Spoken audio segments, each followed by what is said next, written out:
Di sini saya akan menjelaskan tugas sejarah dari Pak Sandy, perkembangan kehidupan politik dan ekonomi pada masa demokrasi liberal pada tahun 1950 hingga 1959. Marilah kita lebih dahulu bersama-sama memekikkan salam nasional kita. Merdeka!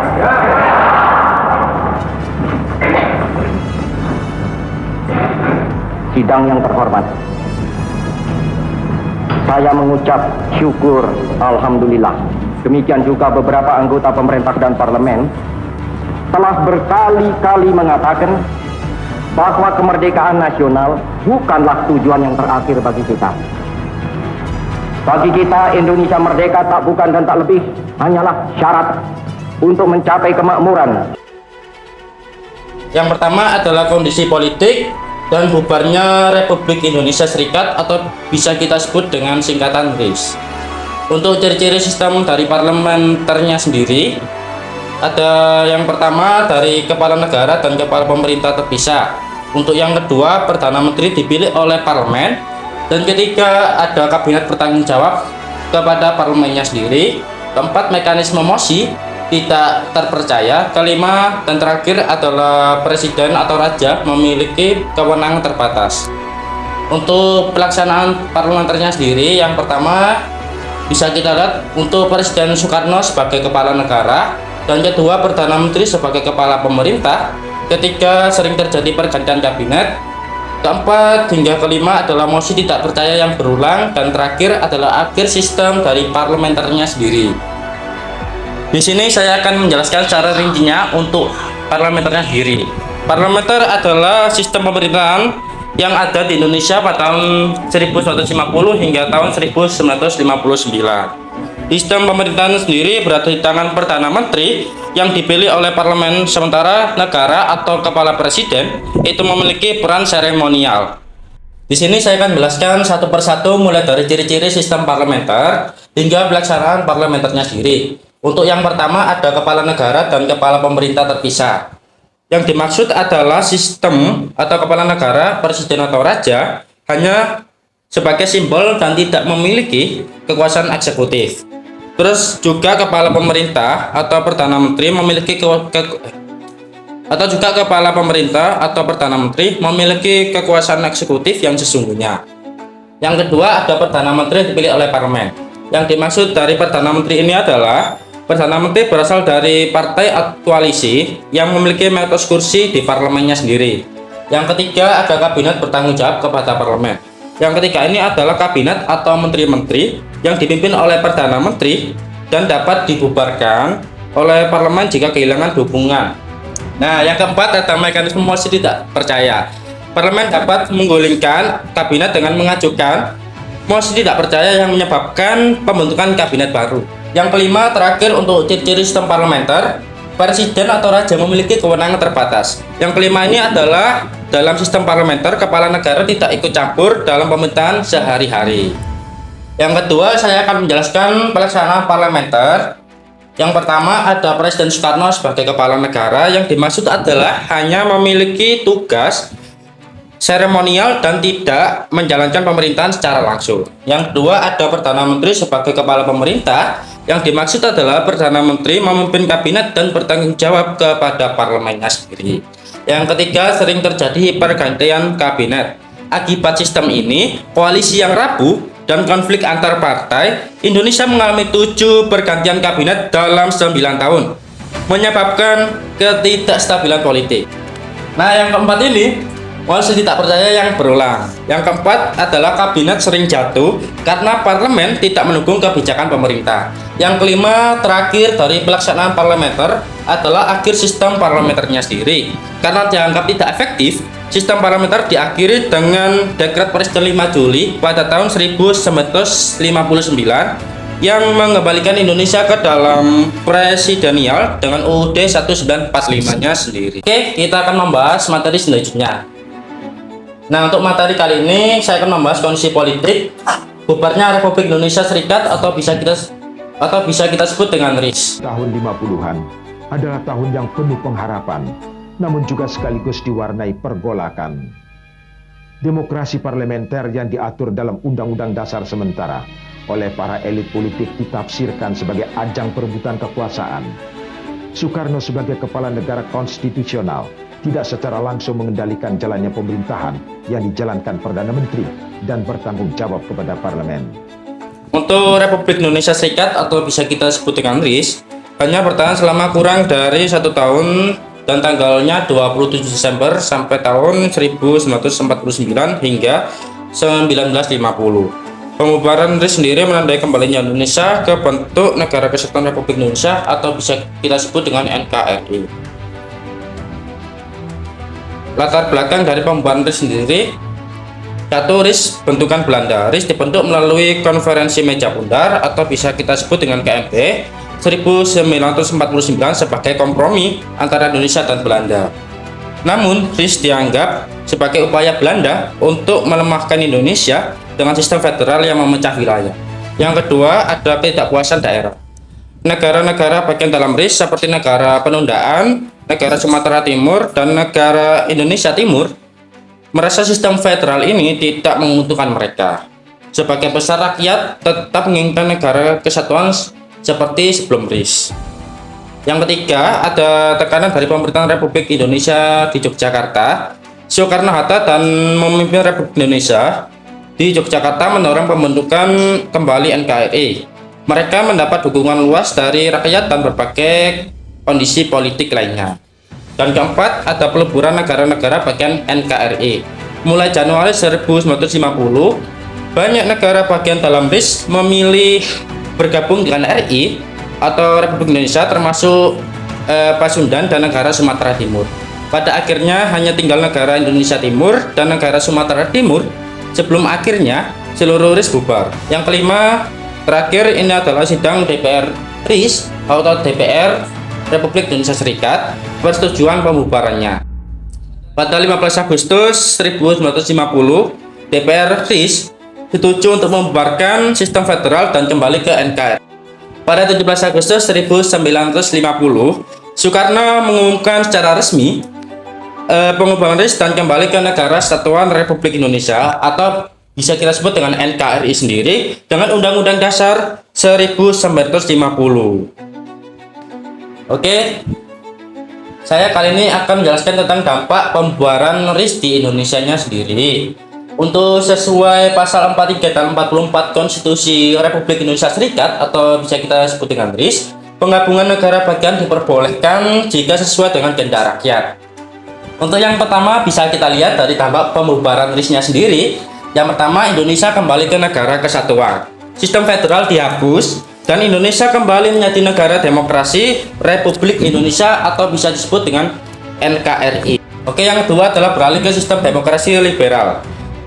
Demokrasi liberal sendiri dengan UUD 1950, Indonesia menerapkan sistem pemerintahan parlementer di mana Perdana Menteri memegang kekuasaan eksekutif. Yang ketiga adalah Belanda kehilangan pengaruhnya. Dengan bubarnya RIS di Indonesia, rencana Belanda untuk melemahkan Indonesia melalui federalisme gagal total ya. Nah, dan yang terakhir adalah munculnya konflik di pusat daerahnya sendiri. Beberapa daerah yang sebelumnya menjadi negara di bagian RIS merasa kecewa dan kemudian menimbulkan pemberontakan seperti PRRI atau Permesta di Sumatera dan Sulawesi. Assalamualaikum warahmatullahi wabarakatuh. Di sini saya akan melanjutkan materi tentang kembali ke negara kesatuan dan Undang-Undang Dasar sementara pada tahun 1950.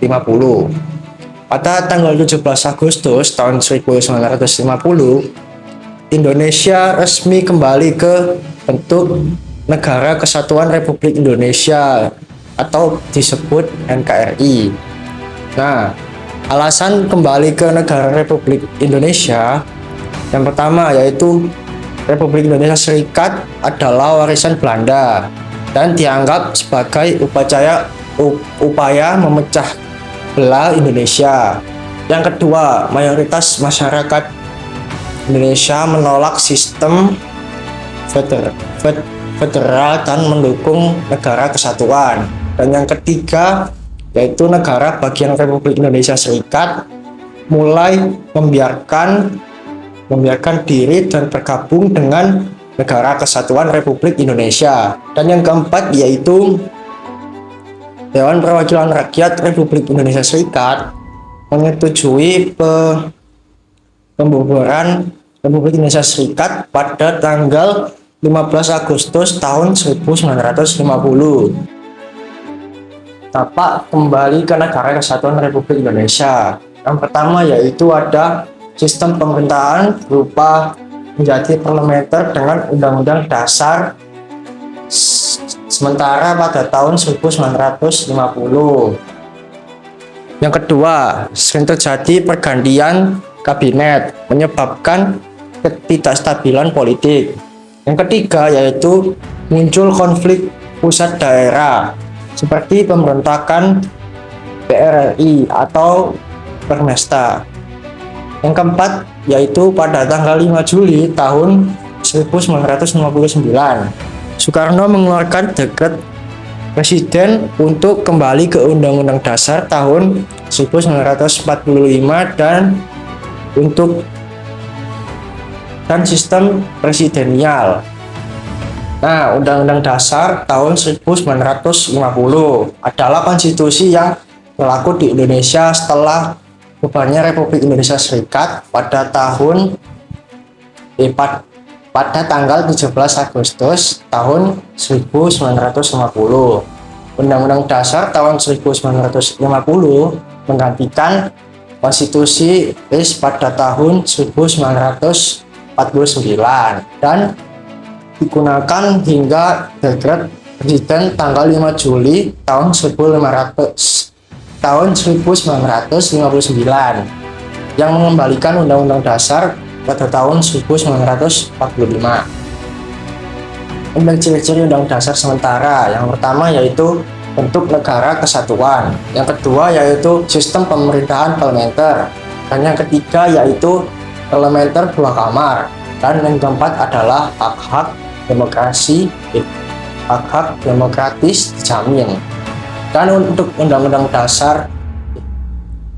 untuk dampak Undang-Undang Dasar sementara, yang pertama yaitu sering terjadi pergantian kabinet, dan yang kedua yaitu ketidakstabilan politik, dan yang ketiga yaitu dekret presiden pada tanggal 5 Juli tahun 1959. Nah, yang selanjutnya adalah instabilitas politik, yaitu sering berganti kabinet. Sistem parlementer menyebabkan kabinet mudah jatuh akibat tidak percaya dari parlemen. Dan pemilu 1955. Pemilu 1955 adalah pemilu pertama kali dikendali ke Negara Kesatuan dan bertujuan untuk memilih anggota DPR dan konstituante.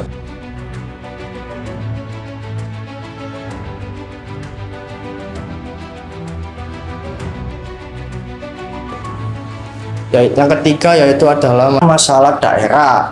Meskipun bentuk negara kesatuan telah ditetapkan, beberapa daerah mengalami konflik pemberontakan.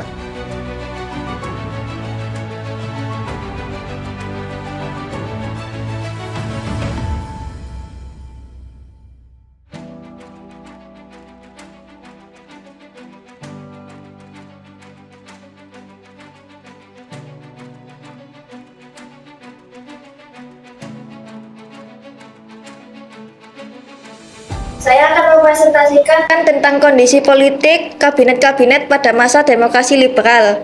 Kabinet pada saat itu yaitu Desember 1950 sampai 1951, Perdana Menteri Muhammad Nasir Mahyumi. Program utama yaitu konsolidasi negara kesatuan setelah berakhirnya sistem federal, meningkatnya perekonomian nasional dan keamanan, dan juga keberhasilannya yaitu penggabungan negara-negara bagian dalam BRICS ke NKRI. Kegagalannya yaitu gagal mengatasi pemberontakan DITEL, jatuh karena mosi tidak percaya dari parlemen, dan dua Kabinet Sukiman 27 April 1951 sampai dengan 3 April 1952, Perdana Menteri Sukiman Wirjoanjojo dan juga program utamanya yaitu memperkuat keamanan dalam negeri, meningkatkan hubungan kerjasama internasional termasuk dengan Amerika Serikat. Kegagalan MSA dikritik sebagai bentuk ketergantungan pada EAS, yaitu Amerika Serikat, jatuh akibat proses keras terhadap kebijakan MSA. 3. Kabinet Wijopo 3 April 1952 sampai 3 Juni 1953. Perdana Menteri Wijojo, program utamanya yaitu perbaikan ekonomi melalui pengendalian inflasi dan juga pengelolaan sumber daya alam. Keberhasilannya peningkatan hubungan luar negeri khususnya dengan negara Asia dan juga Afrika. Kegagalannya terjadinya peristiwa Tanjung Morawa konflik agraria yang memicu protes besar. Kabinet jatuh karena kehilangan dukungan di parlemen. Kabinet Ali Sastromijojo 31 Juni sampai 1953 sampai juga 12 Agustus 1953. Perdana Menteri Ali Sastromijojo, programnya utama adalah penyelenggaraan pemilu 1955, penyelenggaraan Konferensi Asia Afrika 1955 di Bandung. Kabinet Juanda 9 April 1957 sampai 5 Juli 1959. Perdana Menteri IR Juanda Kartawijaya.